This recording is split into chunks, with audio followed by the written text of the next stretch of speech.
दोस्तों, जय मसीह। आप सभी का प्रभु यीशु मसीह के नाम में बहुत बहुत स्वागत है फिर एक और बार 5 minutes Bible study with pastor Daniel Raj के इस प्रोग्राम में। दोस्तों, आज का विषय, आज का टॉपिक अभी जो आप सुनने जा रहे हैं बहुत डिफरेंट है, अलग तरीके से आपके बीच में रखूंगा। आज ऐसा कुछ नहीं कहूँगा कि पेज को लाइक करो, सब्सक्राइब करो, कॉन्टेक्स्ट को, मसीह मंथन को, वो सारी चीज़ें आज नहीं करूँगा। सिर्फ दो बातें करूँगा पहले मेरे टॉपिक में जाने से पहले कि मिल्क ड्रिंकिंग क्रिश्चियंस ना देखें, अधूरे ज्ञान के सेवक ना देखें, यदि देखना चाहते हैं तो चुपचाप से देखें। ऐसा कोई कमेंट्स ना करें जिससे अविश्वासियों को, क्योंकि वो मेरा वीडियो देखते हैं, मेरे कई मित्र देखते हैं, उनको ठोकर ना लगे और वो कुछ मसीहत को अलग समझ बैठे। तो उसकी वजह से मैं ये कह रहा हूँ ना। दोस्तों, आज का जो टॉपिक मैं आपके बीच में भी रखने जा रहा हूँ ये बहुत डिफरेंट है, सीखने लायक है। आपको यह भी याद दिलाता चलूं कि डैनियल राज अगर कोई भी स्टेटमेंट देता है या जिस किसी भी विषय पर बात करता है तो पूरी स्टडी करता है, लैंग्वेजेस स्टडी करता है, कल्चर स्टडी करता है, हिस्ट्री स्टडी करता है, कॉन्टेक्स्ट को स्टडी करता है, उसके बाद ही आपके बीच में आता है। जब आप लोग देखते हैं बारीकी से देखें, समझे। यदि आपको ठीक लगा कि यस डैनियल भाई इस विषय पे आपने बहुत अलग अच्छी बात करी है, हमें बड़ा अच्छा लगा है और आप सही बता रहे हैं, तो आप जितना हो सके शेयर करें, व्हाट्सएप पे, फेसबुक पे, यूट्यूब पे, जैसे चाहें वैसे शेयर करें, ताकि ये जो शिक्षा मैं दे रहा हूँ ये लोगों तक पहुँचे। साथ ही साथ 71,000 प्लस मेरे जो सब्सक्राइबर्स हैं, मेरी रिस्पॉन्सिबिलिटी है कि मैं उन तक जो है सही शिक्षा पहुँचा सकूँ। मैं उसी दायित्व को, उसी रिस्पॉन्सिबिलिटी को समझते हुए आपके बीच में इन दिनों में प्रचार कर रहा हूँ। लॉकडाउन का मैं पूरा फायदा उठा रहा हूँ क्योंकि आप लोग सब घर पर बैठे हैं तो बहुत सारी चीज़ें सीख सकते हैं। तो जितना वक्त हमारे पास में है, आइए सीखते चले जाए और प्रभु के राज्य में मजबूत हो जाए, रूटेड हो जाए, सही शिक्षा के साथ में, खरी शिक्षा के साथ में यीशु मसीह में आगे बढ़े। चलिए दोस्तों, आज का विषय रखने जा रहा हूँ। आज का विषय है यह, जी आज का विषय है यह, जिसको आप लोग अभी पढ़ रहे हैं, पौलुस की चेतावनी। जी दोस्तों, आपने ठीक सुना, लिखा है पौलुस की चेतावनी। आप इसको इंग्लिश में बोल सकते हैं वार्निंग। तो पौलुस यहाँ पे किस क्षेत्र में चेतावनी दे रहा है या किस क्षेत्र में वो बात करने की, वार्निंग देने की बात कर रहा है, तो किसके प्रति चेतावनी, आइए देखते हैं किसके प्रति चेतावनी। तो सबसे पहले इंग्लिश में आप लोग देख लीजिएगा, ignorant of Holi spirit gifts. मैं रिपीट करता हूं, ignorant of Holi spirit gifts. इसको हिंदी में देखते हैं, पवित्र आत्मा के वरदानों के प्रति अनजान। ये जो शब्द है ना, अनजान, जिसको मैंने आपके बीच में इंग्लिश में रखा, जिसको कहते हैं इग्नोरेंट। तो पौलुस कहता है अपनी चेतावनी में, पौलुस कहता है अपनी चेतावनी में किसके प्रति? दानों के प्रति। किसके दानों के प्रति? पवित्र आत्मा के दानों के प्रति। तो दोस्तों, आज जो अभी सीखेंगे हम या आप सीखेंगे, और जो भविष्य में जिसको भी, जो भी इसको देखेगा वो ये सीखेगा कि पवित्र आत्मा के वरदानों के प्रति अनजान नहीं रहना है। आप पेंटिकॉस्टल हैं, आपको बोल रहा हूँ, कैरिस्मेटिक हो, आपको बोल रहा हूँ, आप main line, side line, up line, down line, आप इंडिपेंडेंट मिनिस्ट्री, आप जो भी डिनोमिनेशन के सर, मैं आप सभी को बोल रहा हूँ कि पवित्र आत्मा के वरदानों के प्रति आपको अनजान नहीं रहना है। किसी भी दान को या किसी भी दान को नकल नहीं करना है। आपको किसी भी प्रकार के मनुष्य को इमिटेट नहीं करना है, आपको किसी की कॉपी नहीं करना है, वो चाहे अफ्रीका का हो, अमेरिका का हो, यूरोप का हो या जापानीज कंट्री का हो, किसी को भी आपको नकल नहीं करना है। आपको वचन का सहारा लेना है और वरदानों के प्रति आपको अनजान नहीं रहना। दोस्तों, इसको देख लीजिए, जिस वचन की मैं अभी चर्चा करूंगा उस वचन के अंदर, जैसे आप ये पढ़ रहे हैं, यहां लिखा है कि 2 प्रकार की आत्मा कुरिन्थियों की कलीसिया में कार्य करती हुई दिखती है।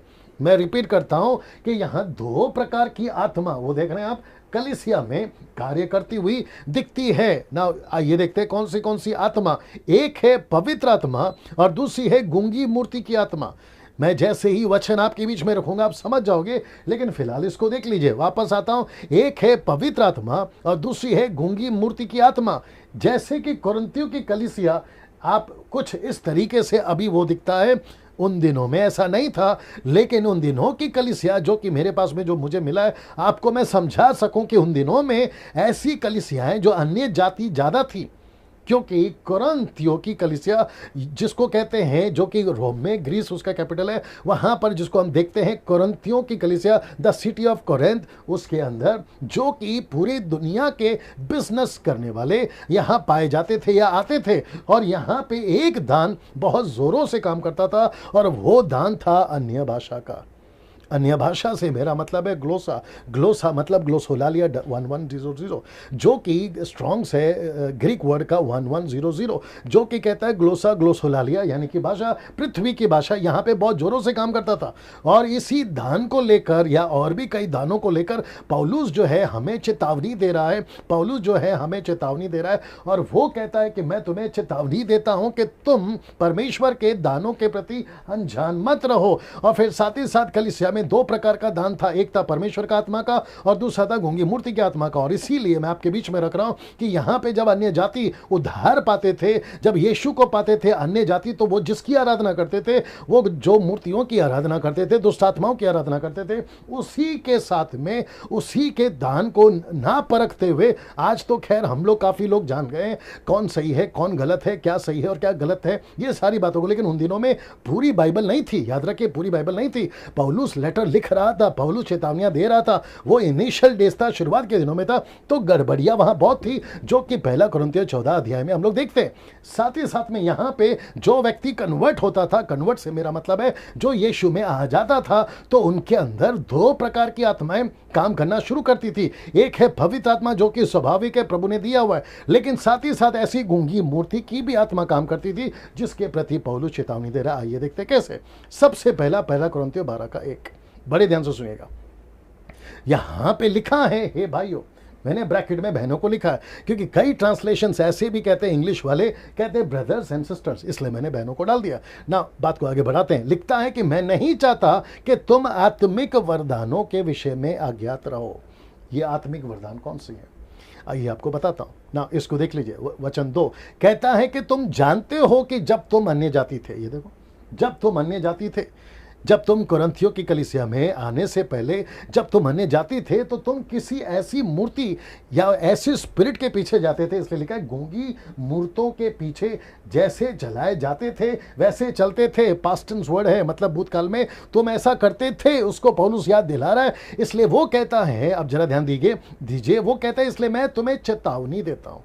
ऐसा क्यों चेतावनी देता है, किस बात को लेकर चेतावनी देता है, वो बात आपके बीच में रखने जा रहा हूं। जो कि कहता है जो कोई परमेश्वर की आत्मा की अगुवाई से बोलता है, ये जो शब्द है ना, बोलता है, इसके ऊपर जोर देना, और इसी को वार्निंग दे रहा हूं। वो कहता है कि कुरिन्थियों की कलीसिया में एक ऐसी भाषा बड़ी जोरों से चलती थी, जो कि अन्य जातियों को सुसमाचार सुनाने में बहुत इस्तेमाल होती थी, और वो है अन्य भाषा, जिसको मैं कहूंगा 1100 ग्लोसोलालिया या ग्लोसा। लेकिन आज जो चल रही है जिब्रिश, उसको तो मैं प्रचार कर चुका हूं, भविष्य में भी करता रहूंगा, लेकिन उसका एक पहलू आज आपके बीच में रख रहा हूं, और वो ज्यादा जोर देता है इसके ऊपर, बोलने पे। ये देख रहे हैं, बोलने पे। तो पौलुस कहता है कि तुम कलीसिया में आते तो हो, लेकिन ऐसी भाषा बात करते हो, ऐसी बोली बोलते हो जिसको हम नहीं समझते। फिर पौलुस कहता है कि मैं लेटर लिखकर तुम सबको समझाना चाहता हूं कि जो कोई परमेश्वर की आत्मा की अगुवाई से बोलता है, वो नहीं कहता, देखो, वह नहीं कहता कि यीशु श्रापित है। तो इसका मतलब क्या है, वहां ऐसी भाषा चलती थी जो परमेश्वर की अगुवाई से नहीं होती थी, वो दुष्ट आत्माओं की अगुवाई से होती थी, और वो यीशु को श्रापित बुलवाती थी। Can you believe this? आप सोच भी सकते हैं, ऐसी स्पिरिट वहां काम करती थी, और वही स्पिरिट आज भी कलीसियाओं में काम करती है, जिसको बार बार पौलुस कहता है सावधान सावधान सावधान। यीशु भी अपनी पत्री में बोल चुका है सावधान सावधान सावधान। और कम से कम 6-7 साल से तो डैनियल राज भी कलीसियाओं को चेतावनी दे रहा है अपने संदेश के माध्यम से, वो फेसबुक के माध्यम से, यूट्यूब के माध्यम से, व्हाट्सएप के माध्यम से, कन्वेंशन के माध्यम से, क्रूसेड के माध्यम से। आपको भी कह रहा हूं कि ऐसी कोई स्पिरिट काम कर रही है आज भी कलीसियाओं में, जो यीशु को श्रापित बुलवा रही है। ये शब्द को पकड़ो, बोलता, और ये शब्द को पकड़ो, श्रापित यीशु। ऐसा एक स्पिरिट जो कि, ये देख लीजिए आप, ना कोई पवित्र आत्मा के बिना ये कह सकता है कि यीशु प्रभु है। तो इसका मतलब है कि पवित्र आत्मा और परमेश्वर की आत्मा, हालांकि एक ही है, वो नहीं कहेंगे कभी भी कि यीशु श्रापित है। लेकिन ऐसी एक आत्मा है, ऐसी एक आत्मा है जिसको मैं आपको अभी बता चुका हूं, गूंगी मूर्ति की आत्मा, गूंगी मूर्ति की आत्मा। तो ऐसी एक आत्मा है जो कुरिन्थियों की कलीसिया में यीशु को श्रापित बुलवाती थी, और कलीसिया के लोग बड़े जोश के साथ, बेचारे अनजान होकर, नहीं समझते थे, ऐसे स्पिरिट में आकर सोचते थे कि ये भी दान है। इसलिए पौलुस कहता है कि दानों के प्रति अनजान मत रहो, इसलिए तो लिखा है ना, दानों के प्रति अनजान मत रहो। ऐसा क्यों कहता है? तो दुष्ट आत्माएं फंसा दे रही हैं। जैसे आपको याद होगा कि मूसा ने लकड़ी फेंका, सांप बन गया, जादूगर ने भी लकड़ी फेंका, सांप बन गया। मूसा ने लाल नदी को, नील नदी को लाल किया तो वो लहू बन गया, और जादूगर ने भी लकड़ी मारा तो वो भी लाल बन गया। तो नकल तो चल ही रही है ना, ओल्ड टेस्टमेंट हो, न्यू टेस्टमेंट हो, नकल तो चल रही है। जब यीशु चमत्कार करते तो क्या कहते थे शास्त्री फरीसी? ये इब्लीस जो है ना, बाल जबूल, ये उसकी मदद से दुष्ट आत्मा निकालता है, ये उसकी मदद से चमत्कार करता है। यीशु ने खूब डांट लगाई कि तुमको नहीं पता है कि तुम क्या बोल रहे हो, तुम पवित्र आत्मा के विरोध में कोई भी निंदा मत करो, नहीं तो तुम्हें माफी नहीं है। ये बात को हम लोग देख चुके हैं पहले वीडियो में। नाउ इसका मतलब है कि कुरिन्थियों की कलीसिया किसके प्रति अनजान थी? दानों के प्रति। आज भी 90% पेंटिकॉस्टल कैरिस्मेटिक और इंडिपेंडेंट मिनिस्ट्री पता नहीं कहां से सीख के आ जाते हैं, और वे भी अनजान है। इसलिए पौलुस क्या दे रहा है? चेतावनी दे रहा है। मैंने ये टाइटल इसलिए रखा है दोस्तों, मैंने ये टाइटल इसलिए रखा है, चेतावनी। मेरी आशा है, मेरी प्रार्थना है कि प्रभु इस वचन से, इस प्रचार से, इस वीडियो के माध्यम से आप सभी को एक सही रास्ता दिखाए। जो बिगड़ गए हैं, जो गलत शिक्षाओं पे चल रहे हैं, ऐसी बोली बोल रहे हैं जो कभी नहीं बोलना चाहिए, परमेश्वर के बाइबल के अंदर नहीं है, 90% लोग इसमें घुस गए हैं। ऐसों को परमेश्वर अक्ल दे, बुद्धि दे, और वो वहां से बाहर निकल सके। मैं वापस आता हूं कि पवित्र आत्मा और यीशु की आत्मा, परमेश्वर की आत्मा यीशु को श्रापित कभी नहीं बुलवाएगी। इसलिए वो कहता है, चेतावनी देता है, यीशु को कभी श्रापित नहीं बुलवाएगी। तो इसका मतलब है कि कोई तो ऐसी आत्मा है जो गलत बुलवा रही है। मैं रिपीट करता हूं, ऐसी कोई तो आत्मा है जो उनसे गलत बुलवा रही है ना। वक्त को ध्यान में रखते हुए मैं आगे बढ़ना चाहूंगा। ये इसको देख लीजिए। अब यहां से आपको समझना होगा इन 3 वचनों के अनुसार। कौन सा वचन है? पहला कुरिन्थियों 12 का 4, 5, 6। ये 3 वचन आइए देखते हैं हमें क्या बता रहा है। पहला देख लीजिए, पौलुस मूर्ति और त्रिएक परमेश्वर को अलग अलग कर रहा है।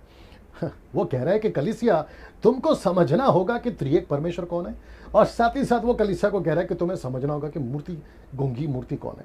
इसका मतलब है कि तभी कुरिन्थी की कलीसिया में, कलीसिया के जो मेंबर्स थे, सिस्टर्स एंड ब्रदर्स जो भी थे, वो कंफ्यूज हो गए थे कि कौन सी आत्मा उनको लीड कर रही है, कौन सी आत्मा लीड करे। बड़ा बारीकी सा फर्क होता है दोस्तों। आज भी दुष्ट आत्मा बहुत चालाक है, लूसीफर बड़ा चालाक है, बड़ा गड़बड़ कर रहा है, और इसी के चलते लोग डिसन नहीं कर पा रहे, परख नहीं पा रहे। और जब हम जैसे लोग प्रचार करते हैं तो कहते हैं कि दोष मत लगाओ, कहते हैं कि आप आलोचना कर रहे हैं, जजमेंटल हो गए। अब उनको कौन समझाए? इसलिए मैं पहले ही कह चुका हूं कि 2 तरह के लोग मेरे वीडियोस को आजकल ना देखे, मिल्क ड्रिंकिंग क्रिश्चियंस और अधूरे ज्ञान के सेवक मेरे वीडियोस को ना देखे, तो मैं बता चुका हूं। अगर देखते हैं तो चुपचाप से देखे, बिना कोई कमेंट्स करे ना। मूर्ति पूजा को, यानी कि मूर्ति जो आत्मा है गूंगी मूर्ति की, उसको और त्रिएक परमेश्वर को इन 3 वचनों में अलग कर रहा है। आइए देखते हैं कैसे। सबसे पहले वचन 4 लिखता है कि वरदान तो कई प्रकार के हैं, परंतु आत्मा एक ही है।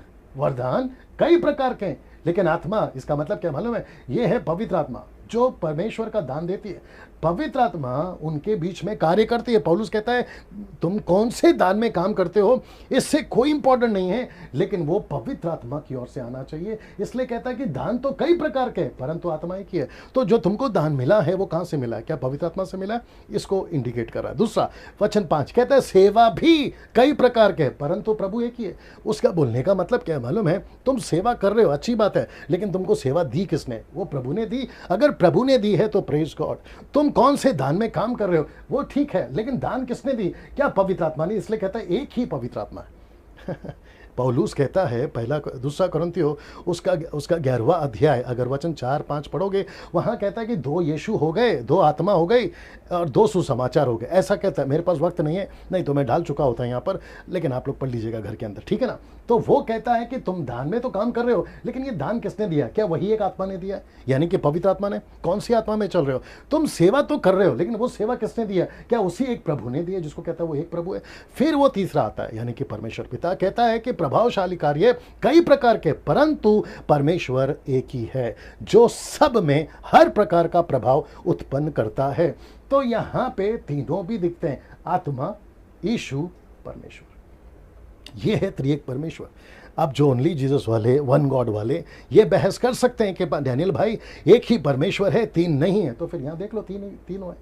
ये है आत्मा, ये है यीशु, और ये है परमेश्वर पिता। ना, मैं उस सब्जेक्ट में नहीं जाऊंगा, आपको समझाने के लिए कि यहाँ पर पौलुस ने तीनों को अलग किया है और मूर्ति पूजा से अलग किया। त्रिएक परमेश्वर अलग, मूर्ति अलग, ये सेवा अलग, ये सेवा अलग, ये आत्मा अलग, ये आत्मा अलग, इसके दान अलग, इसके दान अलग। कॉन्टेक्स्ट ये है। क्या कभी आपने सोचा, क्या कभी आपने सोचा आप कौन सी आत्मा में लीड हो रहे हैं? अफ्रीकन्स, आपसे बात कर रहा हूं, अमेरिकन्स, आपसे बात कर रहा हूं, जापानीज वालों, आपसे बात कर रहा हूं, Indians, preachers, charismatic, modern churches, worshippers. आजकल तो अपोस्तल कोई भी बन रहा है, अपने आप को अपोस्तल घोषित कर रहे हैं, अपने आप को प्रॉफिट घोषित कर रहे हैं, अपने आप को रेवरेंड, बिशप तक बना लिया। मैं 26 साल से यहाँ पे बैठा हूँ, मेरे सामने सामने जो अभी बच्चे टाइप के आए हैं, वो अपना टाइटल रेवरेंड लगा के घूम रहे, हंसी आती है, कहते मैं रेवरेंड हूँ। अब मुझे नहीं पता कौन सी आत्मा में वो चल रहे हैं। एनीवे, न्याय के दिन तो सबसे मुलाकात होगी और तब दूध का दूध और पानी का पानी हो ही जाएगा। लेकिन यहाँ पे ऐसा क्या है जो पौलुस चेतावनी दे रहा है? मूर्ति की आत्मा को अलग, त्रिएक परमेश्वर की आत्मा को अलग। मैं वापस कहता हूं कि अगर परमेश्वर की आत्मा में है तो ऐसा कुछ नहीं बुलवाएगा, ऐसी कोई भाषा नहीं बुलवाएगी जिससे यीशु को श्रापित कहा जाए। तो इसका मतलब है कि चर्चेस के अंदर आज आपको जांचना होगा आप कौन सी भाषा बोल रहे हो। कहीं उस भाषा में जिसको तुम खुद जानते तक नहीं हो, कुछ ऐसा तो नहीं बोल बैठ रहे हो जिसको यीशु को तुम श्रापित कह रहे हो। गीतों में बोल बैठ रहे हो, अपने प्रचार में बोल बैठ रहे हो, घंटों प्रार्थना में बोल बैठ रहे हो। जरा सोच के देखिए ना दोस्तों, इसको देखिए, बड़ा अद्भुत है। ये रहा किंतु, मैं आपको ये 3 वचन पढ़वा चुका हूं, लेकिन ये जो शब्द है ना किंतु, इसको ध्यान दीजिएगा। लिखा है 1 कुरिन्थियों 12:7 में लिखा है, किंतु सबके लाभ पहुंचाने के लिए हर एक को आत्मा का प्रकाशन दिया जाता है। तो इसका मतलब है कि किंतु, ये जो शब्द है ना, ये समझना होगा, किंतु सबके लाभ पहुंचाने के लिए। तो इसका मतलब है ऐसा कोई दान आपको नहीं मिलता जो आपको व्यक्तिगत मिला हो, या आपके व्यक्तिगत के लिए, जो कि आजकल बहुत चल रहा है मार्केट में, क्रिश्चियन मार्केट में, कि आपका पर्सनल लैंग्वेज है या आपका पर्सनल भाषा है, आप डायरेक्ट बात करते हो। तो इस वचन के अनुसार मैंने जो अभी आपको पढ़वाया, सबके लाभ पहुंचाने के लिए परमेश्वर अपना दान आपको देता है, सबके लाभ पहुंचाने के लिए, आपके लिए नहीं। तो ऐसा एक भी दान, ओपन चैलेंज है मेरा आप सभी को, अगर किसी को बहस करना है वो कर सकता है। मेरा ओपन चैलेंज है, एक भी गिफ्ट पवित्र आत्मा का लिखित में कहीं लिखा हो कि यह आपका पर्सनल गिफ्ट है, यह आपका पर्सनल दान है, ऐसा लिखित में निकाल के बताइए। डैनियल राज यूट्यूब पे प्रचार करना बंद कर देगा। यह आपको ओपन चैलेंज है। इस बात के साथ में मैं समाप्त कर रहा हूं दोस्तों। अगले वीडियो के साथ में फिर मुलाकात होगी। तब तक प्रभु आपको आशीष दे। जय मसीह।